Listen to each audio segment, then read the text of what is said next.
There was something I think very important that allowed us to do this very successfully in this particular crisis, and that was a very strong sense of purpose. Our employees very quickly understood that we were essential workers, and that gave them this additional motivation that they needed to get going through the crisis. I mean, with so many companies that had to shut down, many of our customers were not operating at the time, but we had to keep going, and we were successful in getting this recognition as an essential business throughout the region.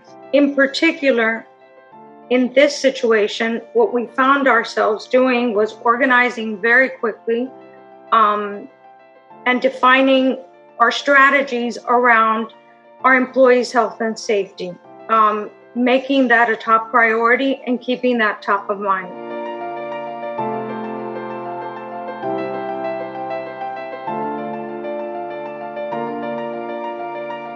We are seeing also a rapid rise of remote work, and we change from home office to smart working.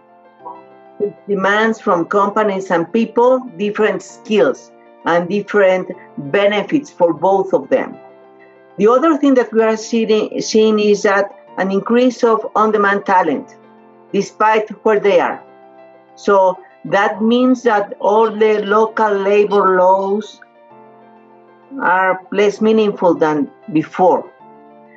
We also see that companies are more sophisticated in their expectation from a staffing provider, and also our associates and candidates are more sophisticated in the things that they want from a job. So we need to adapt our processes, our offer, and change to an experience for both of them.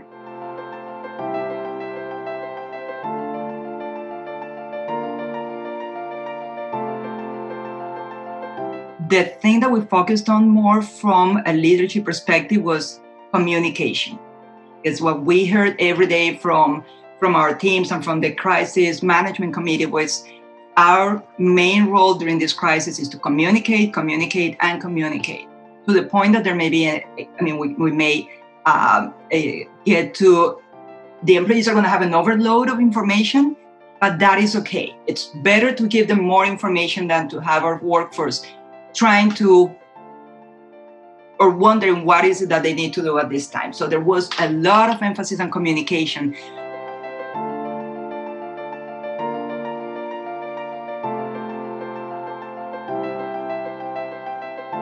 The reality is that it's very, very difficult to future-proof, but you can work towards it by and it's interesting, Edna mentioned this, it's leveraging knowledge and experience from managing through crisis in the past.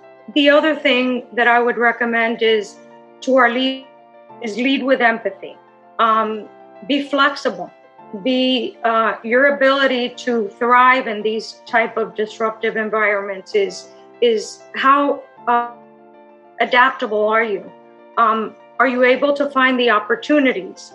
Take advantage, look for the advantages in these type of disruptions to get through the adversity.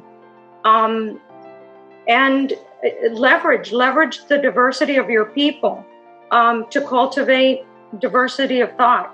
Come up with creative ideas and solutions to challenges that you're faced with.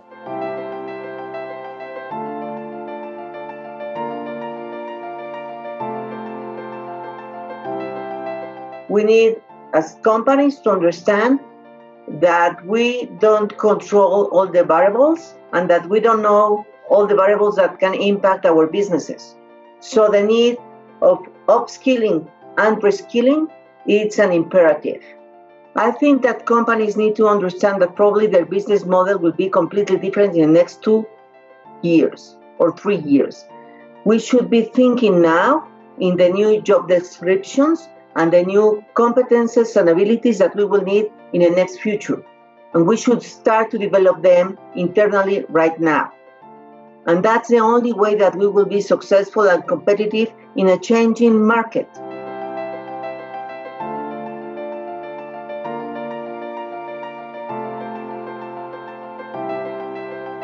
what our organization has done globally is to reassess the competencies that we value as a corporation. And that has been a very involved process. And our human resources team has been working on this project in a very dedicated way to show the corporation, okay, here's the result of what we have found. They have done research, they have done benchmarking, and analyzing what that means for our business in particular.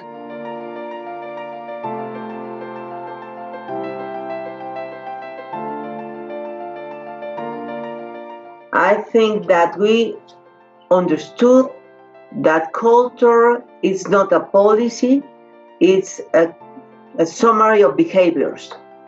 So leaders should lead with example, and that will be a culture. And building a culture outside the building. I think that the communication with the team every time in a constant way, despite the physical distance, it's a very good tool in order to engage and communicate the trends and communicate the challenges.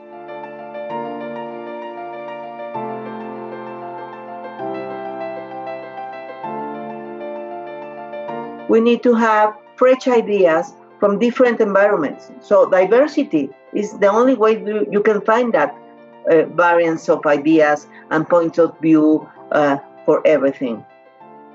I think we need to change the questions. The question now is why not? Why not diversity? Why not young people? Why not elder people? They have something to give to the company and the markets. And the most important statement is that the market is diverse. The market is a summary of different people. So you have to understand your market. You need to have different people inside your company.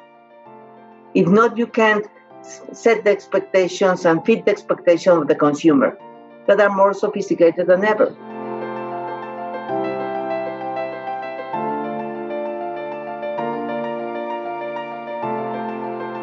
Well, I think the contingent workforce is going to increase as companies will need more flexibility to go through all these changes in the business environment.